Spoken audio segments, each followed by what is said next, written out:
YouTube channel. मैं हूं एफके और आप देख रहे हैं हिस्टोरियंस।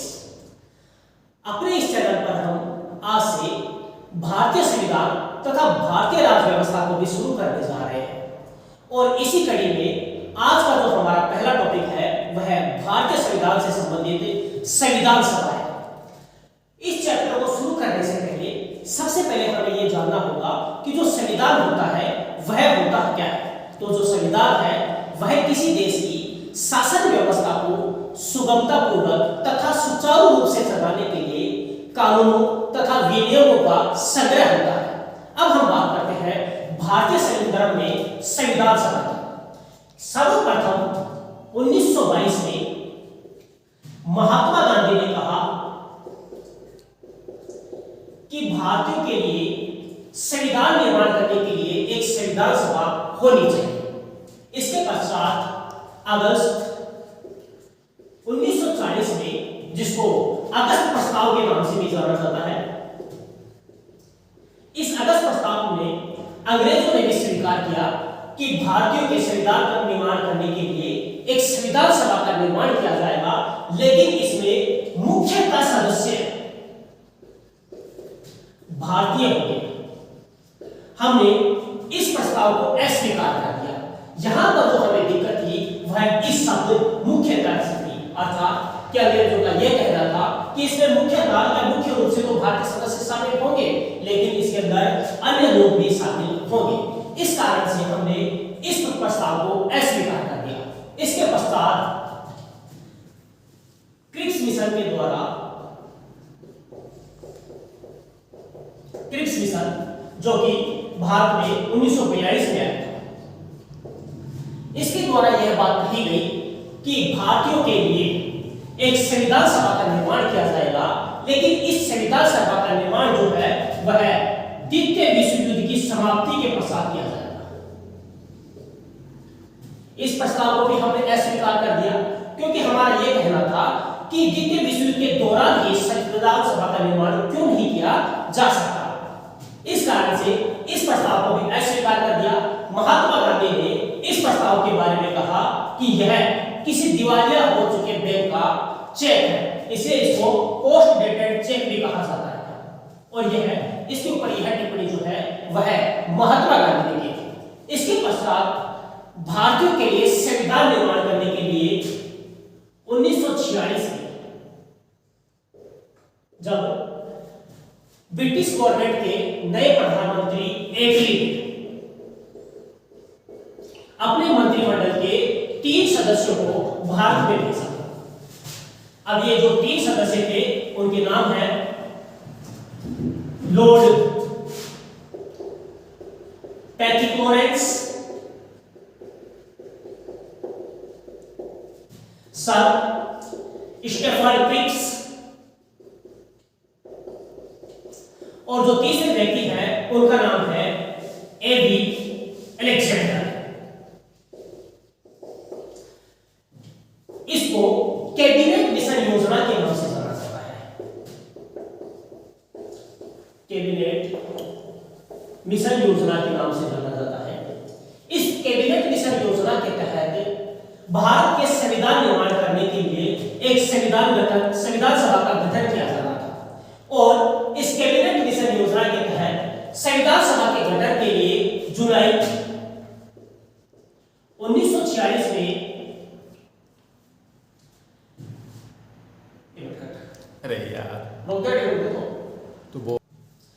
कैबिनेट मिशन योजना के तहत जुलाई 1946 में संविधान सभा के निर्माण के लिए अप्रत्यक्ष रूप से निर्वाचन हुए, और इस निर्वाचन के तहत संविधान सभा के लिए 389 सदस्यों को चुना जाता था।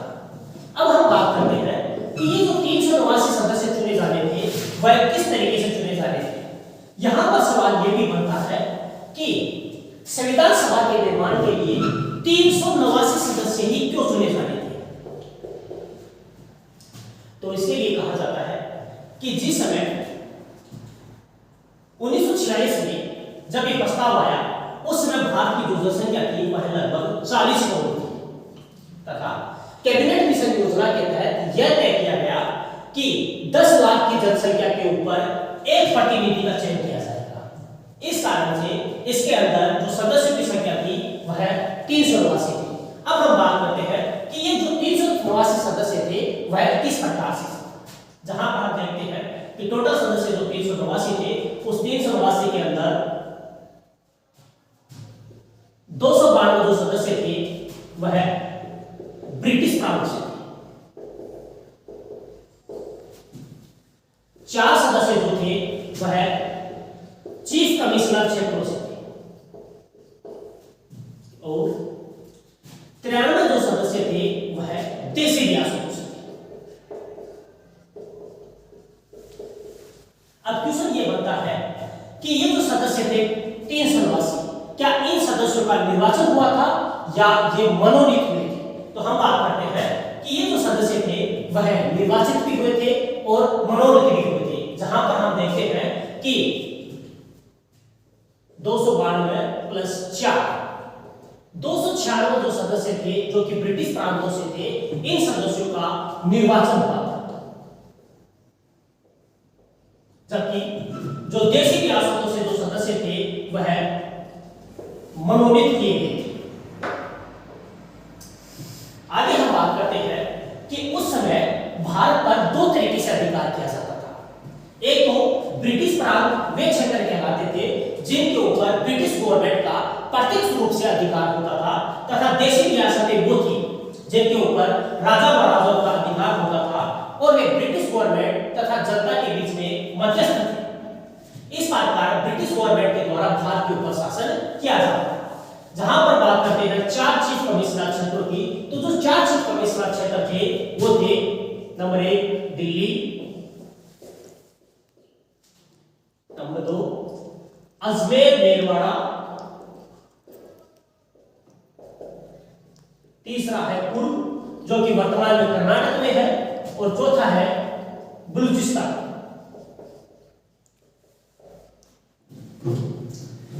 इसी के साथ क्या संविधान सभा के चुनाव संपन्न हुए, और संविधान सभा के जब चुनाव संपन्न हुए तो उसके अंदर कांग्रेस पार्टी को 208 सीटें प्राप्त हुई तथा मुस्लिम लीग को इन चुनाव में 73 सीटें प्राप्त हुई। 9 दिसंबर 1946 को संविधान सभा की पहली बैठक हुई और इस पहली बैठक के अंदर डॉक्टर सच्चिदानंद सिन्हा को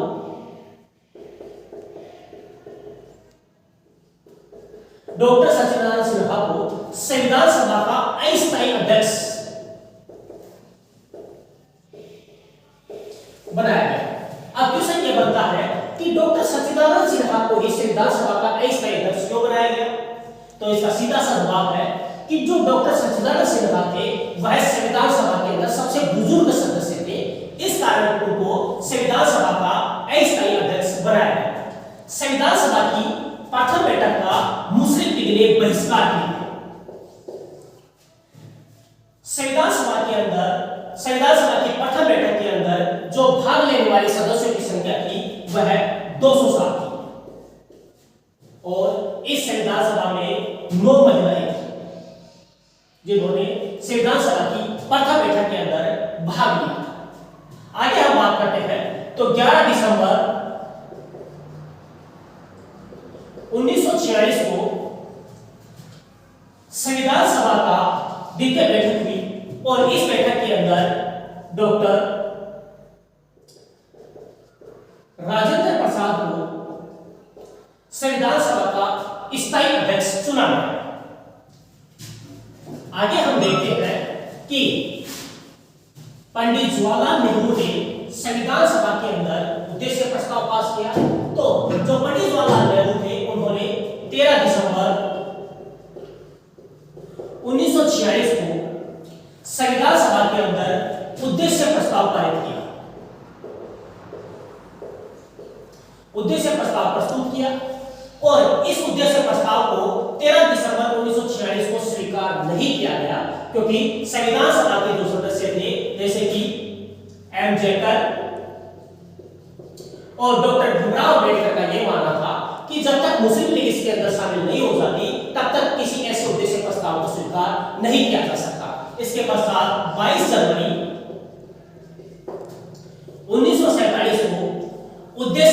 प्रस्ताव को स्वीकार कर लिया गया। अब हम बात करते हैं कि संविधान सभा के अंदर बहुत सारी समितियां बनाई गई।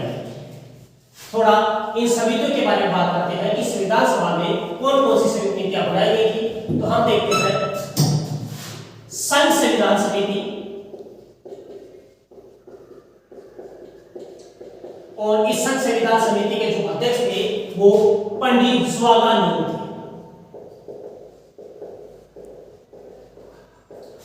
इसके अलावा हम देखते हैं तो प्रांत संविधान समिति,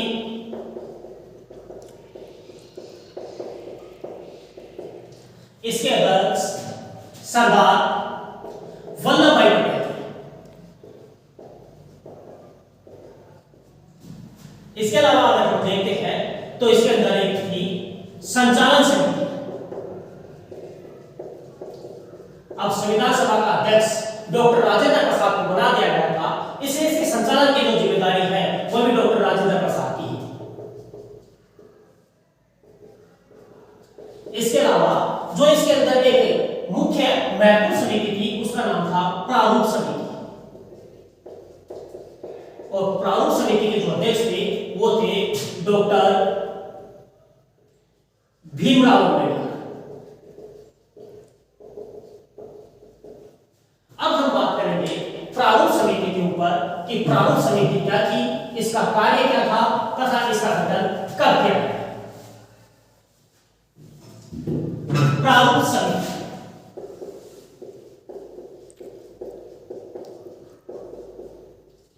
प्रारूप समिति का गठन 29 अगस्त 1947 को किया गया।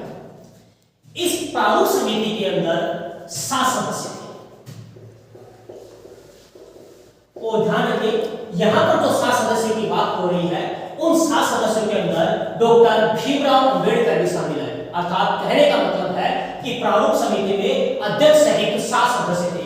जहां पर हम इसके सदस्यों की बात करते हैं तो इसके सदस्य हैं एन गोपाल स्वामी अयंगर, अल्लादी कृष्ण स्वामी अय्यर, डॉक्टर भीमराव अम्बेडकर, के एम मुंशी, मोहम्मद सादुल्ला आदि जो है वह इसके सदस्य थे। अब हम बात करते हैं कि प्रारूप समिति से पर चर्चा करने से पहले हमें जो बी.एन. राव है इनके बारे में जानना आवश्यक है। बी.एन. राव जो थे वह संविधान सभा के संवैधानिक सलाहकार थे।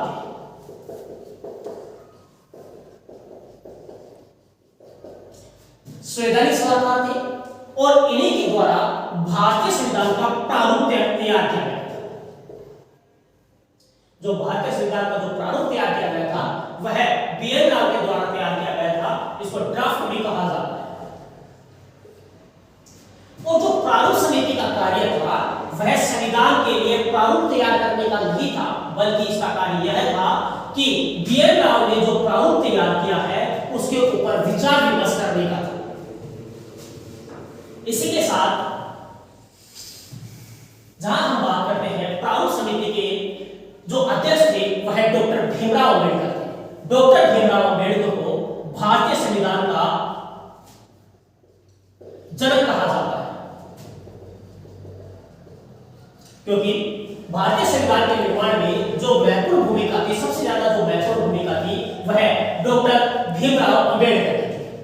अब हम बात करते हैं, आगे चलते हैं प्रारूप समिति से, तो हम बात करते हैं कि जो भारतीय संविधान है उसके बारे में आप आगे चलकर के बात करते हैं। तो जो भारतीय संविधान है उसको बनाने में 2 वर्ष 11 माह 18 दिन का समय लगा, और इस दौरान इसके 12 अधिवेशन हुए। 12 अधिवेशन।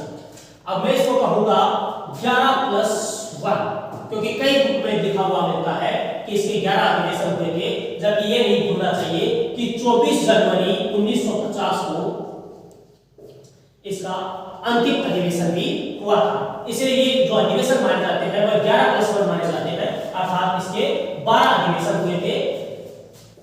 संविधान को बनाने पर 64 लाख रुपए का खर्चा। आगे हम बात करते हैं संविधान की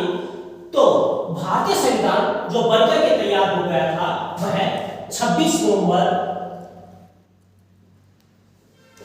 1949 को भारतीय संविधान बनकर के तैयार हो गया था और इसी दिन से भारतीय संविधान को अंगीकृत,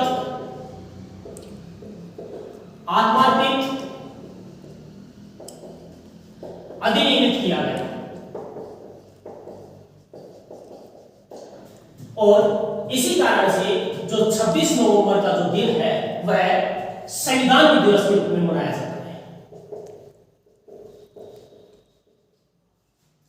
आगे हम बात करते हैं तो इसी दिन से भारतीय संविधान के कुछ जो अनुच्छेद हैं वह इसी दिन से लागू हो गए थे, जैसे कि अनुच्छेद 5, 6, 7, 8। इसके अलावा हम देखते हैं अनुच्छेद 60, अनुच्छेद 324, अनुच्छेद 393। ये जो अनुच्छेद थे वह 26 नवंबर 1949 को भी लागू हो गए थे। ऐसे लागू होने वाले जो अनुच्छेदों की संख्या है वह 16 है। इसके पश्चात 26 जनवरी 1950 को भारतीय संविधान को लागू किया गया। अब क्वेश्चन ये बनता है कि जब 26 नवंबर 1949 को भारतीय संविधान बनकर के तैयार हो गया था तो इसको 26 जनवरी 1950 को भी लागू क्यों किया गया? तो हम देखते हैं कि 1929 के अंदर भारतीय राष्ट्रीय कांग्रेस का लाहौर अधिवेशन हुआ था, जिसकी अध्यक्षता पंडित जवाहरलाल नेहरू ने की थी। और इस अधिवेशन में कहा गया था कि 26 जनवरी 1930 को हम पूर्ण स्वतंत्रता दिवस के रूप में मनाया जाए। इसी कारण से क्या है कि 26 जनवरी की इस तारीख को ऐतिहासिक करने के लिए जो भारतीय संविधान है वह 26 जनवरी 1950 को लागू किया गया। 26 नवंबर 1949 को जब संविधान सभा ने भारतीय संविधान को पारित किया, उस दिन 284 सदस्य वहां पर उपस्थित थे और इन्हीं सदस्यों ने भारतीय संविधान पर हस्ताक्षर किए। भारतीय संविधान पर हस्ताक्षर करने वालों में जो प्रथम थे वह पंडित जवाहरलाल नेहरू तथा अंतिम जो सदस्य थे वह डॉक्टर राजेंद्र प्रसाद थे।